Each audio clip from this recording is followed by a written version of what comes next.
बिस्मिल्लाहिर्रहमानिर्रहीम। अस्सलाम वालेकुम नाज़रीन, स्पेशल रिपोर्ट का आज का शुमारा लेकर मैं आपका मेज़बान आपकी खिदमत में हाजिर। नाज़रीन, स्पेशल रिपोर्ट में सबसे पहले बात होगी डीडीसी इलेक्शन के हवाले से, जहां डीडीसी इलेक्शंस की तैयारियां मुकम्मल हो रही हैं और जो मुख्तलिफ पॉलिटिकल पार्टीज़ हैं वो अपने कैंडिडेट्स के हमराह लोगों के पास जा रहे हैं और वोट हासिल करने की कोशिश कर रहे हैं और अपने जो उनके नुमाइंदे हैं उनकी जीत को यकीनी बनाने के लिए वो कमर बस्ता हुए हैं। और इस हवाले से अगर बात करें तो पीपल्स अलायंस के लीडरान मुख्तलिफ इलाकों में जाके मुख्तलिफ जो लोगों से मिलके अपने लीडरान की जीत को यकीनी बनाने की कोशिश करें। वहीं पर कांग्रेस की बात करें, वो भी अपने तरफ से कोशिश कर रहे हैं अपने कैंडिडेट्स की जीत के हवाले से। और जहां मुख्तलिफ पार्टियों की हम बात करें वो मैदान में हैं। इसी तरह भारतीय जनता पार्टी की जो मरकज़ी क़यादत की जो लीडरशिप है वो जम्मू कश्मीर वारिद हो चुकी है। मुख्तार अब्बास नकवी, शाहनवाज हुसैन और अरुणाब ठाकुर जो है वो जम्मू कश्मीर के दौरे पे हैं और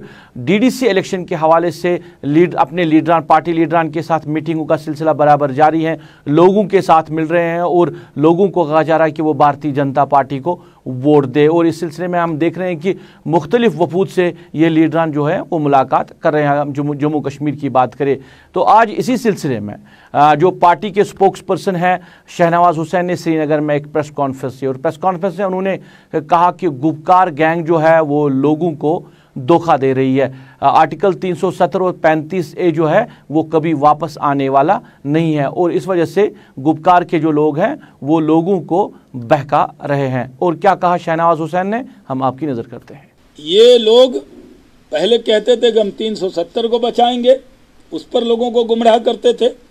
अब ये लोग गुमराह कर रहे हैं लोगों को कि हम 370 वापस लाएंगे। इससे बड़ा झूठ दिन के उजाले में कुछ नहीं हो सकता जो वो बता रहे हैं।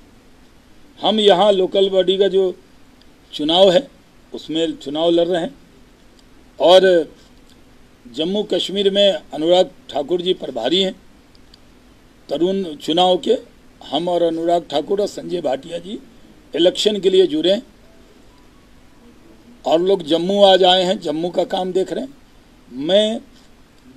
मेरे जिम्मे घाटी की जिम्मेदारी है एज ए इलेक्शन इंचार्ज इन घाटी, मतलब कश्मीर का, कश्मीर वैली का। तो मैं इलेक्शन तक आपको मिलने वाला हूँ, उसके बाद भी मिलने वाला हूँ, लेकिन इलेक्शन में कंटिन्यू रहूँगा। अभी मैं 4 दिन हूँ, फिर आ जाऊँगा। देखिए कांग्रेस कितना डरती है हम लोगों से, कांपने लगती। मोदी जी, अमित शाह जी का नाम सुन के रात में जग जाते हैं ये कांग्रेस के लोग। ये लोग बड़ी बड़ी बातें करते हैं और जब अमित शाह जी ने कांग्रेस के चेहरे से हिजाब हटा दिया तब कांग्रेस गुपकार से भाग गई। पहले तो गुपचुप तरीके से गुपकार की पार्ट थी, अब कांग्रेस कह रही नहीं, हम नहीं है। क्योंकि कांग्रेस को डर लगता है कि यहाँ गुपचुप तरीके से अगर गुपकार अलायंस में गई, गुपकार गैंग में गई, तो फिर कांग्रेस का नाम, कांग्रेस आई नहीं, कांग्रेस गुपकार हो जाएगा। और पूरे मुल्क में कांग्रेस डर के कांग्रेस मोहब्बत में नहीं हटी है। आज भी कांग्रेस पर्दे के पीछे है। तो कांग्रेस को कहता हूं, इधर से ताक झांक मत करो। हमने एक्सपोज किया कांग्रेस को। इधर चिलमन से हम झांकें, उधर चिलमन से तुम झांको। लगा दो आग चिलमन को, न हम झांके न तुम झांको। चलिए, डीडीसी इलेक्शंस के हवाले से मुख्तलिफ जो पॉलिटिकल पार्टीज के लोग हैं वो ग्राउंड पे, ज़मीनी सतह पे लोगों से मिल रहे हैं और वोट हासिल करने की कोशिश कर रहे हैं। बीजेपी की मरकज़ी क़यादत जो है वो जम्मू कश्मीर में है और वो भी मुख्तलिफ लोगों से मिल रहे हैं, पार्टी लीडरान से मीटिंग कर रहे हैं, क्योंकि बीजेपी भी कोशिश कर रहे हैं कि जो डीडीसी इलेक्शंस होने वाले हैं उसमें पार्टी की जीत हो। तो इस पूरे मामले पर हम बात करेंगे। हमारे साथी सैयद तजुमुल जो इस पूरे मामले को देख रहे थे, आज वो प्रेस कॉन्फ्रेंस में गए थे और जो बीजेपी के मुख्तलिफ लीडरान यहाँ पे आए उन्होंने उनसे बात भी की है उनकी स्ट्रेटजी के हवाले से, उनकी प्लानिंग के हवाले से। तो क्या कुछ प्लानिंग है बीजेपी की, क्या कुछ तैयारियां हैं, इस पूरे मामले पे हम बात करेंगे सईद तजम्मुल से। तजम्मुल, बात करने के लिए बहुत बहुत शुक्रिया। आज प्रेस कॉन्फ्रेंस शहनवाज हुसैन ने की, तो क्या कुछ उन्होंने प्रेस कॉन्फ्रेंस में कहा, और साथ ही ये भी जानना चाहूंगा कि जो मुख्तलिफ लीडरान हैं भारतीय जनता पार्टी के, वो जम्मू कश्मीर वारिद हो चुके हैं और लोगों से मिल रहे हैं, लीडरान से मीटिंग कर रहे हैं, कहीं ना कहीं बीजेपी की जो कोशिश है वो डीडीसी इलेक्शन की जीत है और कश्मीर से खासकर वो सीटें निकालने की कोशिश में लगे हुए हैं, तो क्या कहना चाहेंगे? रूप साहब, बहुत बहुत शुक्रिया। देखें, आज ठीक 12:30 बजे जम्मू कश्मीर में भारतीय जनता पार्टी के सीनियर कायद सईद शाहनवाज जो हैं वो श्रीनगर पहुंच गए और शाहनवाज हुसैन ने सीधे टीआरसी श्रीनगर जाकर प्रेस कॉन्फ्रेंस की। प्रेस कॉन्फ्रेंस में उन्होंने तफसील से कहा कि बिहार के बाद अब जम्मू कश्मीर में जो है भारतीय जनता पार्टी जो है बढ़ चढ़ कर चुनाव में हिस्सा लेगी और कामयाबी जो है उसकी तरफ अब लोग जो है फैसला करेंगे कि आया वो बीजेपी के लिए वोट करेंगे। उन्होंने एक बार फिर वही शब्द, वही अल्फाजों का इस्तेमाल किया और साबिक चीफ मिनिस्टरों का जो अलायंस हुआ जम्मू कश्मीर में, एक तारीखी संगमेल, उसके बाद उन्हें गुपकार गैंग के नाम से एक बार फिर कहा और कहा कि ये जो लोग हैं इन्होंने अवाम को धोखा दिया। शाहनवाज ने खास तौर पर यह भी कहा और दावा किया कि 370 को वापस नहीं लौटाया जा सकता। ये पूछे जाने पर कि जो याचिका है, जो केस है वो सुप्रीम कोर्ट पे है, तहम शाहनवाज हुसैन बुखारी ने सुप्रीम कोर्ट के केस में रहते बावजूद भी कहा कि 370 को वापस नहीं लौटाया जा सकता, बल्कि गुपकार एलाई जो है वो अवाम को एक बार फिर गुमराह करने की तरफ ले रही है।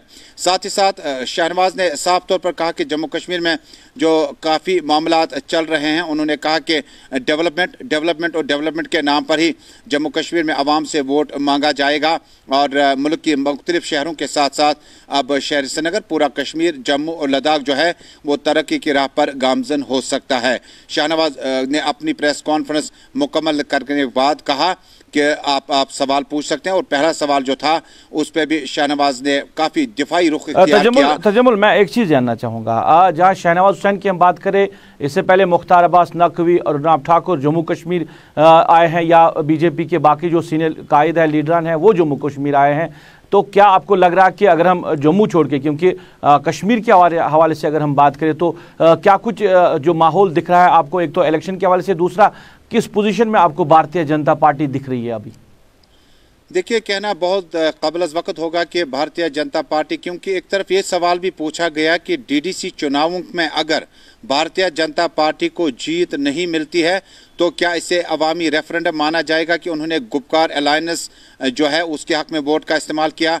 भारतीय जनता पार्टी के लिए आपको याद होगा रूप साहब कि सबसे पहले तरुण चुग, उसके बाद जो कि राम माधव को रिप्लेस करके आए हैं, उसके बाद जो है नकवी साहब तशरीफ लाए, उन्होंने बालहमा और उससे कबल उन्होंने कुपवाड़ा और कई एक चुनावी मीटिंगों में खिताब किया और उसके बाद अब शाहनवाज हुसैन भी हैं और उसके बाद भट्टाचार्य और बाकी लीडरान जो हैं जम्मू कश्मीर में यहाँ पर रहेंगे। शाहनवाज हुसैन 4 दिन खीमा जिन रहेंगे और वोट मांगे, लेकिन ग्राउंड पे जो इस वक्त है वो भारतीय जनता पार्टी के लिए एक वकार का मसला है, क्रेडिबिलिटी का मसला है, एक साख का मसला है, क्योंकि बीजेपी ने ये चुनौती दी है गुपकार अलायंस को कि अवाम को हर तरफ उन्होंने माइल करने की कोशिश की मुख्तलिफ रंगों से, तरक्याती मनसूबों से, लेकिन भारतीय जनता पार्टी के लिए वोट मांगना भी एक बहुत बड़ा चैलेंज होगा, क्योंकि एक तरफ भारतीय जनता पार्टी ने 4 अगस्त और 5 अगस्त के बाद जम्मू कश्मीर की बदलती जो तस्वीर है उसको मुल्क के सामने रखा और उसके बाद जो पीपल्स अलायंस थे वो लगातार डिटेंशन में रहे। हो सकता है कि अवाम की हमदर्दी उन गिरफ्तार शुदा लीडरान की तरफ जा सकती है, हो सकता है कि जो लोग मरकज की इस पॉलिसी के साथ इत्तेफाक रखते हैं वो बीजेपी के हक में वोट का इस्तेमाल करें। तजम्मुल, एक चीज़ जानना चाहूँगा, जहाँ हम पीपल्स अलायंस की बात करें तो कहीं ना कहीं हम ये कह सकते हैं कि लोगों की उम्मीदें वाबस्ता है पीपल्स अलायंस से, जिस तरह इनका एक होना, और अब जहाँ कहीं ना कुछ तालमेल की कमी कहीं ना कहीं दिख रही है, मगर एक होना एक बड़ा सवाल है, कहीं ना कहीं लोगों की उम्मीदें हैं। और दूसरा, जिस तरह भारतीय जनता पार्टी के यहाँ के जो जम्मू कश्मीर के लीडरान या मरकजी लीडरान तनकीद कर रहे हैं जो पीपल्स अलायंस पर, जिसको गुपकार गैंग का नाम दिया गया है, आपको क्या लग रहा है कि जो पीपल्स अलायंस है जितनी वो तनकीद का निशाना बन रहा है उतना ही वो ज़्यादा मजबूत बन रहे हैं?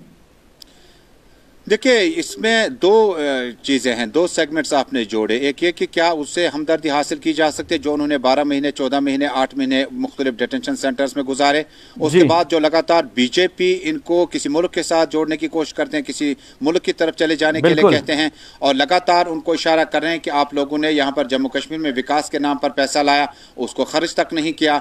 और साथ ही शाहनवाज हुसैन ने आज साफ तौर पर कहा कि जम्मू कश्मीर की मेन स्ट्रीम लीडरों ने अपने घरों, अपने खानदानों को रोशन किया, गरीबों और मुफ्लिस लाचार लोगों को कहीं का नहीं छोड़ा। लेकिन अगर आप ट्रैक रिकॉर्ड देखें तो क्या जम्मू कश्मीर में मरहूम शेख मोहम्मद अब्दुल्ला से लेकर महबूबा मुफ्ती तक जो क़यादत आई, अभी तक क्या उन्होंने अभी तक कुछ नहीं किया? यह भी एक सवाल है। लेकिन आपको इतना भी जरूर सोचना होगा कि रीजनल पार्टीज के जो जम्मू कश्मीर में मजबूती उनकी ग्राउंड में है, किसी भी इलेक्शन में देखें तो वो स्वीप करते थे। लेकिन एक चैलेंज होगा गुपकार अलायंस के लिए। अगर गुपकार अलायंस में इनको इत्तेहाद से सीटें हासिल नहीं होती तो इस पर भी क्रिटिसिज्म किया जा सकता है कि इन्हें क्या चुनाव लड़ने नहीं आए, क्या इससे पहले चुनाव नहीं लड़े। लेकिन बीजेपी कोशिश करेगी, अगर इन्होंने अपना अकाउंट खोलना है तो एक से भी कर सकते हैं, शुरुआत कर सकते हैं, और जहां तक पहुंच सकते हैं बीजेपी के लिए फायदा है। और जितनी कम सीटें गुपकार अलायंस को मिलती हैं उसलिए उनका नुकसान है। लेकिन एक अच्छा मुकाबला है, जमहूरियत की खूबसूरती है, तमाम पार्टियां इंतखाबात में हिस्सा ले रही हैं। ये देखने वाली बात होगी कि बीजेपी ने जिस अंदाज से जोर आजमाई लगाई, फारूक साहब, उमर साहब तो क्वारंटीन सेंटर चले गए, महबूबा मुफ्ती अपने निवास पर मुख्तलिफ बैठकें बुला रही हैं, और साथ साथ रीजनल इत्तेहाद को कायम राज रखने के लिए इस वक्त कैप्टन का रोल एनसी के वाइस प्रेसिडेंट मुजफ्फर शाह निभा रहे हैं। देखना होगा कि इस पार्टियों के एक साथ होने से इन्हें कितना फायदा और कितना सबकत इन्हें आइंदा इलेक्शन में मिल सकती है। लेकिन जो भी हो, बीजेपी ने पूरी शिद्दत के साथ इन इंतखाबात में यूनियन मिनिस्टर और सीनियर लीडरान, खासकर मुस्लिम फेसेस को जम्मू कश्मीर लाकर यह साबित कर दिया कि मुल्क के साथ बाकी मुसलमान जो है, यहाँ के मुसलमानों के साथ एक साथ हो भी सकते हैं। चलिए तजमुल, बात करने के लिए बहुत बहुत शुक्रिया। हमारे साथ ही सही तजमुल बात करें, और बात हो रही थी डीडीसी इलेक्शन के हवाले से, भारतीय जनता पार्टी की कोशिशों के हवाले से, जो उनके लीडरान के बयानात के हवाले से, और खासकर गुपकार अलायंस को जिस तरह वो निशाना बना रहे थे, उस पर हमारे साथी सही तजमुल ने तफसील के साथ बात की है। नाज़रीन, आप स्पेशल रिपोर्ट देख रहे हैं। स्पेशल रिपोर्ट में बात करेंगे डीडीसी इलेक्शंस के हवाले से। जिला तरक्याती कमिश्नर राजौरी ने आज जिले में कायम स्ट्रांग रूमों का जायजा लिया और इलेक्शन के हवाले से तैयारियों का भी उन्होंने जायजा लिया। इस मौके पर गुलिस्तान न्यूज़ के साथ बात करते हुए उन्होंने कहा कि जिला में इलेक्शन के हवाले से तैयारियां मुकम्मल की गई है, और एक सवाल के जवाब में जहां पे उन्होंने कहा कि बॉर्डर के नज़दीक जो भी एरिया पे जहां पे इलेक्शन होने वाले हैं, क्योंकि शेलिंग लगातार हो रही है, अगर इस बीच में शेलिंग हुई तो उस हवाले से इंतजामिया ने क्या फैसला लिया, वहां पे किस तरह के इलेक्शन फिर हो सकते हैं, इस हवाले से भी उन्होंने बात की है। और बात करते हुए कहा कि उनके हवाले से भी इंतजामिया ने फैसला लिया है। क्या फैसला लिया इंतजामिया ने, हम आपकी नज़र करते हैं। जो डीडीसी के इलेक्शंस हैं उनकी काउंटिंग जो है 22 दिसंबर को होगी, और फर्स्ट फेज़ की पोलिंग जो है वो 28 नवंबर को होनी है। 28 नवंबर से लेकर 19 दिसंबर तक जो है पोलिंग होनी है, 8 फेजेस की। और हर फेज़ की पोलिंग के बाद जो डीडीसी के जो बैलेट बॉक्सेस होंगे उनको यहाँ पे लाया जाएगा और यहाँ पे स्ट्रांग रूम में जो है डिपॉजिट किया जाएगा। और 22 तारीख को जब यहाँ पे काउंटिंग होगी उसी दिन वो जो है वो स्ट्रांग रूम खुलेंगे, और उसके बाद जो है यहाँ पे काउंटिंग करवाई जाएगी। और यहीं से पूरे जो 14 कॉन्स्टिट्यूंसीज हमारी जो हैं उनकी जो काउंटिंग है एक ही दिन होनी है 22 तारीख को। उस सिलसिले में हम यहाँ पे आए थे, क्योंकि हमें 14 स्ट्रांग रूम्स की ज़रूरत है और 14 ही जो है काउंटिंग हॉल की ज़रूरत है।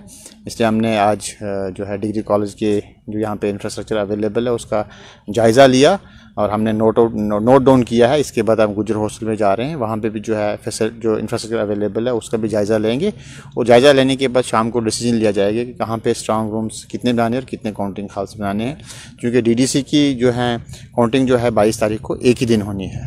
सर, डीडीसी के इंतखाबात की बात ही चल रही है, जिस तरह लाइन ऑफ कंट्रोल के नज़दीक कुछ इलाके हैं, अगर पिछले कुछ दिनों से जिस तरह लाइन ऑफ कंट्रोल के हालात भी काफ़ी कशीदा बने हुए हैं, ऐसे हालात में अगर शेलिंग का सिलसिला शुरू होता है उसके लिए इंतजामिया ने किस तरह के काम? उसके लिए इंतजामिया ने ऑलरेडी एक कंटीजेंसी प्लान बना के रखा हुआ। इनकेस अगर जिस दिन पोलिंग होती है उस दिन किसी भी बॉर्डर एरिया में कहीं भी शेलिंग होती है तो उनको जो है सेफ एरिया में जो कंटीजेंसी प्लान के हिसाब से हमने जो है वर्कआउट किया है, जो हमने पोलिंग स्टेशन बनाए हैं वहाँ पर उनकी पोलिंग करवाई जाए। नाज़रीन, आप स्पेशल रिपोर्ट देख रहे हैं। स्पेशल रिपोर्ट में बात करेंगे महकमे तालीम के हवाले से। हायर एजुकेशन डिपार्टमेंट के कमिश्नर सेक्रेटरी तलत परवेज़ रोहिला ने आज महकमे के अफसरान के साथ महकमे की कारकर्दगी के हवाले से एक मीटिंग में जायज़ा लिया। इस मौके पर उनको अफसरान को हिदायत दी गई है कि वो महकमे में जहां कहीं भी कमी पेशी है उसको पूर्ण करने की कोशिश करें और इस डिपार्टमेंट को फाल बनाने के लिए अफसरान को अपनी जिम्मेदारी निभानी होगी। इसके साथ साथ फीस कंसेशन के हवाले से भी कमिश्नर सेक्रेटरी ने बात की। उन्होंने कहा कि ये मामला जो है ये हुकूमत के सामने ज़ेर-गौर है और अनकरीब भी इस हवाले से कोई फैसला लिया जाएगा। आज की जो मीटिंग हमारी थी इसमें हमारे कई वर्क सैंक्शन हुए थे। कोविड की वजह से काफ़ी डिले हो चुका था कामों में। अब हमारे R&B चीफ भी मेरे साथ हैं, आज रिव्यू हुआ। जो काम डिलेड थे इन्होंने वो मेकअप करने की कोशिश की है जो टाइम लॉस्ट है, और मैंने देखा जितने पैसे मैंने रिलीज़ किए हैं ऑलमोस्ट सभी पे काम सूरत से चल रहा है, और जहाँ जहाँ मुमकिन इनसे हो पा रहा है वो डबल शीट में भी चलाने की कोशिश कर रहे हैं। तो मैं बड़ा सेटिस्फाइड रहा आज इनके रिव्यू के साथ। कुछ लैंग्वेजिंग प्रोजेक्ट का भी रिव्यू हुआ, उसमें हमारा एश्योर्ड फंडिंग रहती है और उसका भी बिल सारे रेज हो चुके हैं। कोई ऐसा काम नहीं मिला हमें जहाँ पे हमें परेशानी हो। कोई एक दो ज़मीन के इशू ज़रूर हैं जहाँ हमारे सेंट्रल फंडिंग से जो रूसा की हैं वहाँ पे कुछ ज़मीन के इश्यूज़ थे 2 दिन, वो भी रिजॉल्व हो जाएंगे इसी हफ्ते में। तो मुझे उम्मीद है कि तीनों स्कीम में जो पैसे मिले, चाहे गवर्नमेंट से मिले हों या स्टेट्स के कैपेक्स बजट में है, तो ये सारे काम अच्छे चल रहे हैं R&B के, और मुझे उम्मीद है कि अच्छे क्वालिटी वर्क निकल के आएंगे। इसकी वजह से हमारा जो क्लासरूम की कमी है, लेबॉर्ट्रियों की कमी है, या कहीं पे और काम की ज़रूरत थी अप्रोच वगैरह की, वो सब कंप्लीट हो जाएगा। बच्चों को अच्छा मिलेगा एकेडमिक ट्रांजिशन के लिए स्पेस एंड नॉलेज। एडमिशन का ताल्लुक है वो एक कंसेशन होती है गवर्नमेंट की।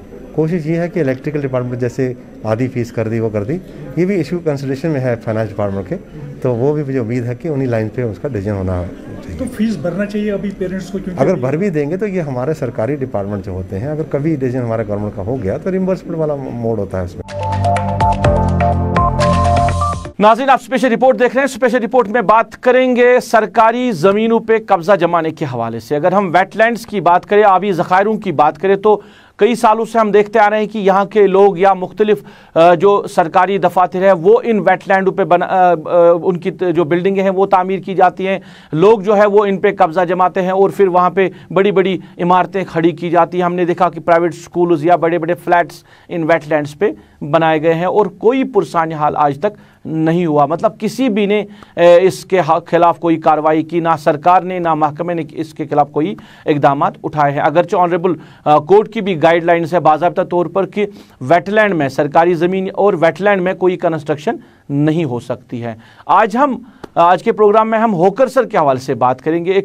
एक वसी जो वेटलैंड थी ये होकरसर, और अब आहिस्ता आहिस्ता ये सुटकती जा रही है। अब हम होकरसर की बात करें जहाँ पे काफ़ी पानी भी इस वेटलैंड में रहता था और यहाँ पे जो मुख्तलिफ मुल्कों से जो परिंदे भी आते थे वो वहाँ पे उन्होंने अपनी आबगाह बनाई थी, वो वहाँ पे रहते थे। अब जब ज़मीन ख़त्म हो गई तो वेटलैंड ख़त्म हो गई तो वो परिंदे भी अब वहाँ पे नहीं आ रहे हैं। अब जहाँ पे इस ज़मीन पे, इस वेटलैंड पे लोगों ने कब्जा जमाया है, अब कहीं ना कहीं महकमे वाइल्ड लाइफ की आंख जो है वो खुल गई है। उन्होंने कहा कि इसके खिलाफ अब उन लोगों के खिलाफ अब महकमा कार्रवाई करेगा जिन्होंने ये ज़मीन खाई है।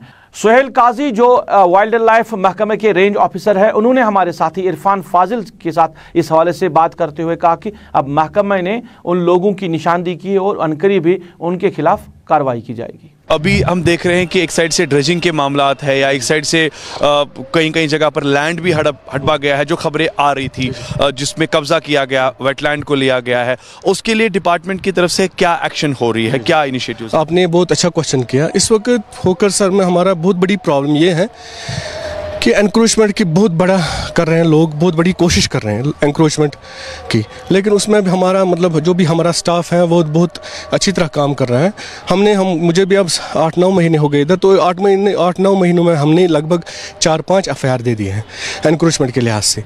देखिए प्रॉब्लम बहुत बड़ी है एनक्रोचमेंट की, क्योंकि जो भी इधर लैंड था, जो भी इनको अपना लैंड था, उस पर तो उन्होंने लोगों ने मकान बना दिए। 13 विलेजेस हैं इसके इर्द गिर्द होकरसर के, और 13 विलेजर्स सारे एनक्रोचमेंट की कोशिश कर रहे हैं। और उसमें यह है कि लोगों ने अपना जो ज़मीन है उसमें मकान बना दिए हैं। सॉफ्ट टारगेट तो हमारा वेटलैंड है और उस पर कब्जा कर रहे हैं इस वक्त। पिछले महीने हमने 2-3 FIR दे दिए लोकल, लगभग हमने 4-5-6 लगभग 6 FIR हमने दे दी है अभी तक इन 6 महीनों में, 6-7 महीनों में। और कोशिश कर रहे हैं, हम लोगों को भी कोशिश कर रहे हैं उनको बताने की कि एनक्रोचमेंट मत कीजिए, और उनको नोटिस भी हमने सर्व किए हैं। एक साइड से अगर देखा जाए होकरसर वेटलैंड जो धीरे धीरे अब जिसकी वाटर लेवल जो है वो कम होती जा रही है, जिसकी वजह से यहाँ पर ज़्यादा बर्ड्स इस साल दिखाई नहीं दे पा रहे हैं। ख़ासतौर पर अगर बात करें खुश्कसाली को लेकर या साथ ही साथ कई मामला जो है ड्रेजिंग को लेकर, ये भी सुनने में आ रहा है कि कुछ इलाकों को लेकर जब ड्रेजिंग की जाती है तो उसी ड्रेजिंग के साथ साथ पानी जो है, पानी की जो लेवल है वो कम हो जाती है, जिसकी वजह से हम देख रहे हैं कि आज होकरसर वेटलैंड जो है पानी के हवाले से कम हो चुका है। वेटलैंड की हालत इस वक्त इतनी ज्यादा खस्त हो चुकी है कि दूर दूर तक पंछी जो है वो खास तौर पर दिखाई नहीं दे रहे हैं। कई मामलात यानी खुश्कसाली को लेकर ड्रेजिंग के हवाले से भी है। अब आने वाले टाइम में यह जरूर देखना होगा कि जो वेटलैंड वादी कश्मीर की मौसम के हवाले से, सर्दियों के मौसम के हवाले से एक पहचान बन के निखर आती है, क्या उसे आने वाले टाइम में संभाला जाएगा, और खास तौर पर क्या ये खुश्कसाली जब खत्म होगी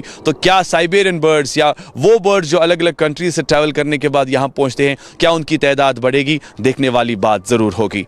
विद वीडियो जर्नलिस्ट समीर वानी के साथ सईद इरफान फाजिल, गुलिस्तान न्यूज, होकरसर वेटलैंड, कश्मीर। नाज़रीन, आप स्पेशल रिपोर्ट देख रहे हैं। स्पेशल रिपोर्ट में बात करेंगे महकमा जल शक्ति के हवाले से, महकमा पीएचई के हवाले से। हर नल के जरिए अब हर घर में पानी पहुंचाया जाएगा, ये महकमा का नारा है। मरकजी मावनत की स्कीम है और स्कीम के लिए मरकजी सरकार ने पैसा वागुजार भी किया है, मगर अगर हम वादी की बात करें, अभी तक हर नल के जरिए यहाँ पे घरों में पानी नहीं पहुंचा है। बात करेंगे हम हंदवारा के परीनार हतमुला इलाके की। वहाँ के लोग तकरीबन 2 किलोमीटर दूर जाकर अपने घरों तक पानी लाते हैं। वहाँ की औरतें, वहाँ की बेटियां, वहाँ की माएँ जो है वो घरों से निकलकर 2-2 किलोमीटर की दूरी से अपने घरों तक पानी लाते हैं। महकमा ने आज तक इस हवाले से कोई इकदामात नहीं उठाए। लोगों ने कहा कि अगरचे महकमे की नोटिस में मामला लाया गया है, इंतज़ामिया की नोटिस में मामला लाया गया है, मगर आज तक इस पर कोई कार्रवाई नहीं हुई है। नारा जो था हर नल के ज़रिए घर तक पानी पहुँचाने का, वो सिर्फ नारा ही रहा। इन लोगों का क्या कहना है, इन औरतों का, इन माओं का क्या कहना है, हम आपकी नजर करते हैं। वारिया मुश्किल गसा आब शाब कहें पे वारिया बुन वसन यम द वंद रूद शीन पे वारिया मुश्किलात गसा ब्रख लगा खबर क्या कि वत कहें वत कहें वारिया दूर पे ये आब नुन ये पे नट्यो से पे खाल मच पे ये बन सोरी कि वारिया मुश्किलात गो वारिया टाइम पे माह रमजानस मज ते आन प्रथ सात पे ये आन सान वारियान जायन गई ये सान गंग, मगर अमुक नज गो कहें आव न कर अमुक।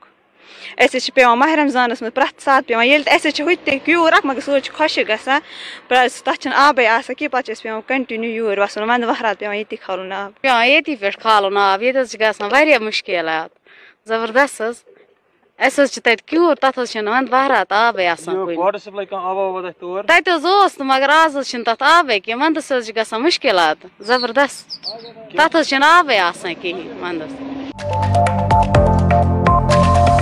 नाज़रीन, आप स्पेशल रिपोर्ट देख रहे हैं। वादी के मशहूर सहाफ़ी ग्रेटर कश्मीर से ताल्लुक़ रखने वाले मुदस्सिर अली आज सुबह इंतकाल कर गए। आज सुबह तकरीबन 3 बजे के करीब उनको उनके आबाई घर सराज शरीफ में दिल का दौरा पड़ा था। अगरचे उनको अस्पताल ले जाया गया, मगर वो इस दुनिया से चल बसे। और आज सुबह तकरीबन 11 बजे के करीब हज़ारों की तादाद में लोगों ने उनके नमाज जनाजा में शमूलियत की। फिर उनको अपने आबाई मकबर में पुरनम आँखों से सुपर्द लहद कर दिया गया। इस मौके पर सियासी, समाजी और मजहबी जमातों ने उनके इंतकाल पर अफसोस का इजहार किया और उनके घर वालों के साथ ताज़ियत की है। इसके साथ साथ सहाफ़ी बरादरी ने भी मुदस्सिर के अचानक दुनिया छोड़ जाने पर अफसोस का इजहार किया और उनके घर वालों के साथ, गमज़दा ख़ानदान के साथ ताज़ियत का इजहार किया। गुलिस्तान नेटवर्क की पूरी जो मैनेजमेंट है, पूरी जो टीम है, वो मुदस्सिर अली के इंतकाल पर अफसोस कर रही है और उनके अहल खाना के साथ, खासकर उनके वालिदैन के साथ जो है इस गम में बराबर शरीक है और उनके साथ ताज़ियत का इजहार कर रही है। नाज़रीन, ये था आज का स्पेशल रिपोर्ट। आज के स्पेशल रिपोर्ट में बस इतना ही। मुझे मेरी पूरी टीम के साथ, मेरे कैमरा पर्सन आबिद कादिर, मेरे ऑनलाइन एडिटर खालिद मुश्ताक के साथ इस वादे के साथ दीजिए इजाज़त। आप अपना ख्याल रखेंगे, हमें दुआओं में याद रखेंगे।